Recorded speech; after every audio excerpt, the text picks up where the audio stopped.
போட்டிருந்தீங்க சார் 2 நாளைக்கு. ஆனா எதை பத்தீங்கன்னா மலைவாழ் மக்கள் பத்தி ஒன்று போட்டிருந்தீங்க சார். தொட்டி கட்டி தூக்கிட்டு வர. ஆமா மலைவாழ் மக்கள். ஆமா நீங்க ஒரு பகுதியை தான் பாத்திருக்கீங்க. அங்க உள்ளாட்சி எலெக்ஷன்ல அவங்களுக்கு ஓட்டு பதிவே இல்லைங்கிற விஷயமா உங்களுக்கு தெரியுமா சார்? அண்ணா இங்க பாருங்கண்ணா, 40 ஆண்டுகளா அண்ணே ஒரு பத்திரிகை நண்பர்களுக்கு தெரியக்கூடிய செய்தி நிச்சயமா எனக்கு தெரியாதுங்கன்னா நான் ஏத்துக்கிறேன்.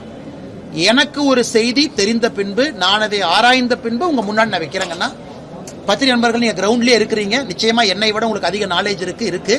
நீங்க சொல்வது இன்னும் அதிர்ச்சியளிப்பதாக இருக்குது அப்படின்னு நான் ஒரு பக்கம் செய்தியை பதிவு பண்ணிருக்கேன்.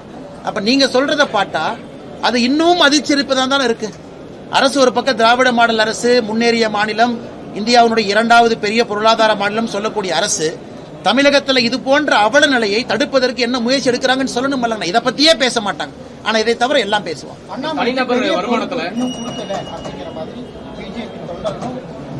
அண்ணே இதை விட பெரிய பொறுப்பு என்ன? நிம்மதியா இருக்கோம், தொண்டரா இருக்கிறோம், கட்சி கொடுக்கக்கூடிய வேலையை செய்யறோம். கட்சி புதிய தலைவர் வரணும், அவர்கள் முடிவு செய்வார்கள். இன்னைக்கு எல்லா இடத்துலயும் இருக்கிறோம். மாநில தலைவராக இருந்த பொழுதும் செய்த பணியை அப்படியே தான் செய்யறாங்கன்னா உங்களோட அப்படியே தான் இருக்கேன். பத்திரிகை மட்டும் ஏன்னா தலைவர் இருக்காங்க, அவங்க பேசட்டும் அப்படிங்கறக்காக அதிகமா பத்திரிகை நண்பர்களை சந்திப்பதில்லை. தலைவர் அந்த கருத்து வைக்கட்டும் அப்படின்னு. மற்றபடி நான் செய்யக்கூடிய பணியில 1% கூட எங்கேயும் குறைச்சிக்கல இல்லைங்கண்ணா. கட்சி எப்பொழுது முடிவு பண்ணுதோ அவங்க கொடுக்கட்டுங்கண்ணா. இதை முடிச்சிட்டீங்க வரங்க தலைவர், உங்க கேள்வி பதில் சொல்றேன். டிடிவி தினகரன் அவர் பத்திரிகையாளர் சந்திப்புல கூட்டணி ஆட்சி தான் அமையும், எல்லா கட்சிகளுக்கும் அமைச்சரவை இடம்பெறும். 2014-19 பாஜக யூனியன் கவர்மெண்ட் ஃபார்ம் பண்ணாலும் மெஜாரிட்டியா இருந்தாலுமே கூட்டணி இருந்த கட்சிகளுக்கு அமைச்சரவை இடம் கொடுத்தாங்க. நான் ஏதாச்சும் பேசினா அதே போல நடக்கும். உங்களுக்கு தெரியும், நான் ஏதாச்சும் பேசினா தேவையில்லாம அது பஞ்சாயத்துல போய் முடிஞ்சிடும். ஆனால் நான் முதல்ல இருந்து நான் தெளிவா சொல்லிட்டு இருக்காங்கன்னா, எங்களுடைய தலைவர் சொன்னதை திரும்ப திரும்ப நான் சொல்றேன்.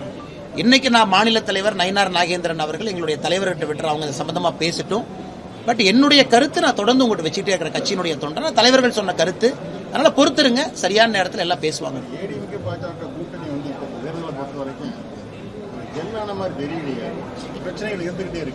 ஆனா கூட்டணி முழுமையான வடிவம் பெறணுங்கண்ணா. எல்லா கூட்டணிகளுமே வடிவம் பெறணும். இன்னும் புதிய கட்சிகள் வரணும், திராவிட முன்னேற்ற கழகத்திலிருந்து கூட்டணி கட்சிகள் வெளியே போகணும். இதெல்லாம் நடக்குங்கண்ணா. இப்பதான் ஆரம்பம், இன்னும் 9 மாசம் இருக்கு.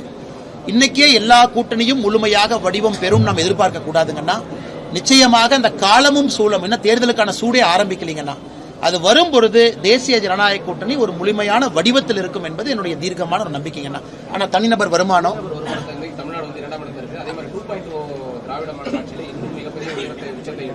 சரிங்கண்ணா. திராவிட மாடல் ஆட்சி வர்றதுக்கு முன்னாடி தமிழகம் எங்க இருந்துச்சுங்கண்ணா? கர்ம வீரர் காமராஜர் ஐயா காலத்துல தமிழகம் எங்க இருந்துச்சு? இதெல்லாம் பேசவே மாட்டாங்க அவங்க. கர்ம வீரர் காமராஜர் ஐயா தன்னுடைய ஆட்சியை முடிச்சிட்டு 1954 63 ஆட்சியை முடிக்கும் பொழுது தமிழகம் முன்னாடி தான் இருந்துச்சு. தமிழகம் நீர்ப்பாசனத்தில் இந்தியாவிலே முதன்மையா தான் இருந்துச்சு. அப்ப எல்லாம் முன்னாடி தான் இருந்தோம். ஏன் டாக்டர் எம்ஜிஆர் ஐயா புரட்சி தலைவர் ஆட்சி காலத்தில் தமிழகம் எங்க இருந்து? முன்னாடி தான் இருந்துச்சு. இவங்க எப்படி வாயிலே வட சொல்றாங்கன்னா, திமுக என்கின்ற கட்சி தோன்றிய பிறகுதான் நீங்கள் நானும் சட்டை போட்டுட்டு நாகரிகமா இருக்கிற மாதிரி கதை பேசுறாங்க. திராவிட முன்னேற்ற கழகம் வந்த பிறகு, ஆட்சி குறிப்பாக இந்த ஆட்சி வந்த பிறகு தமிழகத்தினுடைய தொழில்துறை கீழே போக ஆரம்பிச்சிருக்கு. உத்தரப்பிரதேசம் போன ஆண்டு தமிழ்நாட்டை விட அதிகமான ஸ்டார்ட் அப் ரெஜிஸ்டர் பண்ணிருக்காங்க. நீங்க ஹரியானாவுடைய பெர் கேபிட்டா ஜிஎஸ்டி தமிழகத்தினுடைய பெர் கேபிட்டா ஜிஎஸ்டியை விட ஹரியானா அதிகம். நீங்க எல்லா குறியீடுகளும் எடுத்து பாருங்க. 2வது இருக்கும், இதற்கு முன்பு 2வது இருந்தோம். ஆனா 3வதுக்கும் 2வதுக்கும் இருக்கிற கேப் குறைஞ்சிருக்கு. 4வதுக்கும் 2வதுக்கும் இருக்கிற கேப் குறைஞ்சிருக்கு. அதனால 2030 வரும் பொழுது இப்பவே உத்தரப்பிரதேசம் தமிழகத்தை தொட்டுக்கிட்டு இருக்காங்க. மிகப்பெரிய மாநிலமாக, இந்தியாவுடைய 2வது பெரிய மாநிலமாக. கர்நாடகாவுக்கும் நமக்கும் இருக்கிற கேப் குறைஞ்சிருச்சு. அந்த பொய்யே சொல்லவே மாட்டாங்க. அதை சொல்லவே மாட்டாங்க, பொய்யா பேசுவாங்க. இதுக்கு முன்னாடி 2வது இருந்தோம், 2020 2வதா இருந்தோம், 2025 2வதா இருக்கும். ஆனா திமுக வந்த பிறகு கேப் குறைய ஆரம்பிக்குது. அடுத்த மாநிலங்கள் வேகமா நம்மளை ஓவர்டேக் பண்ணிட்டு போயிருவாங்க.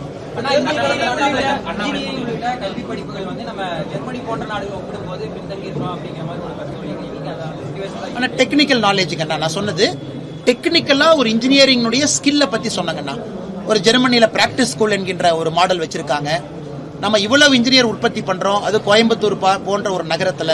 அதனால நான் உங்களுக்கு சொன்ன என்னுடைய அன்பான கருத்து என்னன்னா, ஐயா இன்ஜினியரிங் மாணவர்களை நீங்க உங்க தொழில் நிறுவனத்தை கூட்டிட்டு வந்து பட்டை தீட்டி வெளியே அனுப்புங்க. நீங்க இன்ஜினியரிங் காலேஜோட டைப் போடுங்க. கோயம்புத்தூர்ல இருக்கக்கூடிய மாணவர்கள் இங்க இருக்கக்கூடிய சிறு குறு நிறுவனத்துல 1 மாதமோ 2 மாதமோ 3 மாதமோ பணி செய்து ப்ராஜெக்ட் பண்ணட்டும். அவங்கள பட்ட தீப்பி வெளியே அனுப்புனீங்கன்னா அந்த இன்ஜினியரிங் கல்வி முழுமை பெறும் என்கின்ற கருத்தை வச்சங்கண்ணா. போன்ற கருத்து நீங்க சொல்லியிருக்கும் போது பிரச்சாரத்துக்கு போயிட்டு இருக்கக்கூடிய எடப்பாடி பழனிசாமி கொரோனா டைம்ல நாங்க எல்லாத்தையும் பாஸ் பண்ணிருக்கோம் அப்படிங்கிறது கொரோனா பேட்ச் நீங்க எனக்கு தேவையில்லாம நீங்க வம்புல மாட்டி விடுறீங்க தலைவர். அண்ணே நான் வந்து எனக்கு தேவையில்லாம அண்ணன் வம்புல மாட்டி விடுறேன்.